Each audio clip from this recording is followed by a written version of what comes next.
ನಮಸ್ಕಾರ. ಲೋಕಾಯುಕ್ತ ದಾಳಿ ಟಿವಿಗೆ. ರಾಜ್ಯದಲ್ಲಿ ಬಿಸಿಲಿನ ಬೇಗೆಯಿಂದ ಕಂಗಾಲಾಗಿದ್ದ ಜನತೆಗೆ ಹವಾಮಾನ ಇಲಾಖೆ ತಂಪು ಸುದ್ದಿಯನ್ನ ನೀಡಿದೆ. ಇಂದಿನಿಂದ ಏಪ್ರಿಲ್ 5ರವರೆಗೆ ಕರ್ನಾಟಕದ ಹಲವು ಜಿಲ್ಲೆಗಳಲ್ಲಿ ಗುಡುಗು ಸಹಿತ ಮಳೆಯಾಗುವ ಸಾಧ್ಯತೆ ಇದೆ ಅಂತ ಮುನ್ಸೂಚನೆಯನ್ನ ಕೊಡಲಾಗಿದೆ. ಬಂಗಾಳಕೊಲ್ಲಿಯ ಮೇಲ್ಮೈ ಸುಳಿಗಾಳಿ ದುರ್ಬಲಗೊಳ್ಳುತ್ತಿರುವ ಪರಿಣಾಮವಾಗಿ ರಾಜ್ಯದ ವಿವಿಧೆಡೆ ಹವಾಮಾನದಲ್ಲಿ ಏರುಪೇರಾಗಲಿದ್ದು ವರುಣನ ಆಗಮನವಾಗಲಿದೆ. ಇನ್ನು ಹವಾಮಾನ ಇಲಾಖೆಯ ವರದಿಯ ಪ್ರಕಾರ ರಾಜ್ಯದ ಈ ಕೆಳಗಿನ ಭಾಗಗಳಲ್ಲಿ ಮಳೆಯ ಆರ್ಭಟವಿರಲಿದೆ.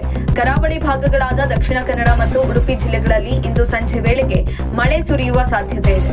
ಮಲೆನಾಡು ಭಾಗವಾದ ಕೊಡಗು ಮತ್ತು ಹಾಸನ ಜಿಲ್ಲೆಗಳಲ್ಲಿ ಸಂಜೆ ಅಥವಾ ರಾತ್ರಿಯ ಹೊತ್ತು ಗುಡುಗು ಸಹಿತ ಮಳೆಯಾಗುವ ನಿರೀಕ್ಷೆ ಇದೆ.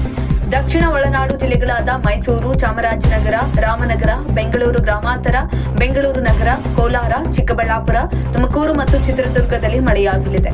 ರಾಜಧಾನಿ ಬೆಂಗಳೂರಿನಲ್ಲಿ ಇಂದು ಕೂಡ ವಾತಾವರಣ ತಂಪಿರಲಿದ್ದು ಸಂಜೆ ವೇಳೆಗೆ ಮಳೆ ಬೀಳುವ ಸಾಧ್ಯತೆ ಇದೆ.